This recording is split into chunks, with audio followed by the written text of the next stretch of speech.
Hi, I'm Rebecca Fox, and you're watching MediaBistro.com's Pitch Slam One-on-One, putting writers in front of top editors-in-chief to see if they can sell their stories. Today we're at Redbook with editor-in-chief Stacy Morrison. Hi, Stacy. Hi.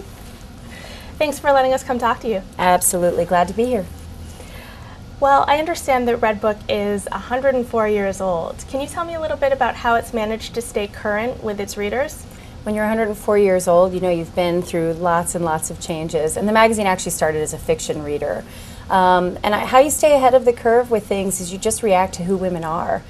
People always say, oh, what are you doing with the magazine? I'm like, I'm just following the lives that women are living today. And today women are living really different lives in what we call this grown-up stage of life. And that's what we're really inspired by. Typically, what is the shape and sort of type of reader Redbook attracts? Yeah, that's always a good question because Redbook is such a large general interest magazine with such a massive audience that there's no one way to be a wife or a mother or a grown-up or a homeowner today. So I generally say I have it down to about 7 different types, and I'll just throw out a couple examples. We have a lot of newlywed readers, and they're just trying to, Gen Xers trying to figure out how to do marriage right. They want to know the rules so they can break them and feel like they're so independent and cool. But it's because they want to pursue this idea of like, what do people know? And we have a lot of readers who are stay-at-home moms, maybe 2 or 3 children. Some of them never worked. Some of them had big, amazing jobs that they left to be able to stay home with their kids, but they still want to feel cool and connected to culture.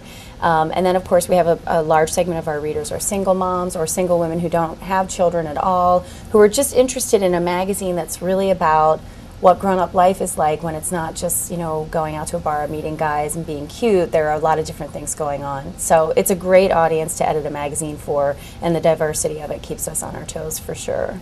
Well, given how disparate these women are who make up Redbook's readership, what are you looking for in freelance pieces that resonate with them? Well, the one thing that's always core that everybody who reads Redbook shares is just this sense of wanting your life to continue to get better and better. It's not a sense anymore that when you grow up you kind of get settled, that you buy your house and meet your mate and you're like, I'm done.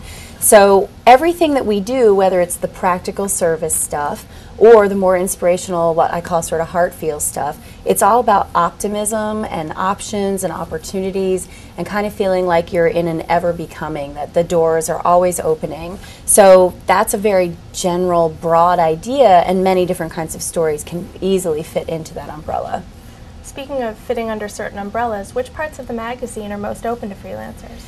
Most of our sections that have small pages are written in-house, so Handbook is all done in-house, and Your Life Now, which is our opening section, is written in-house.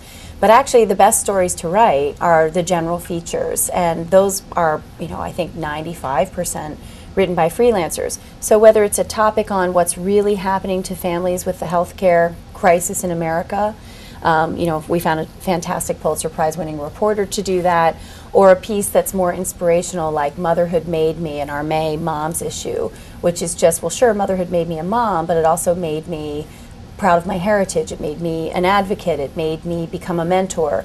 And so those pieces tend to get pitched to us by freelancers, and we assign them when it's a really dead-on idea.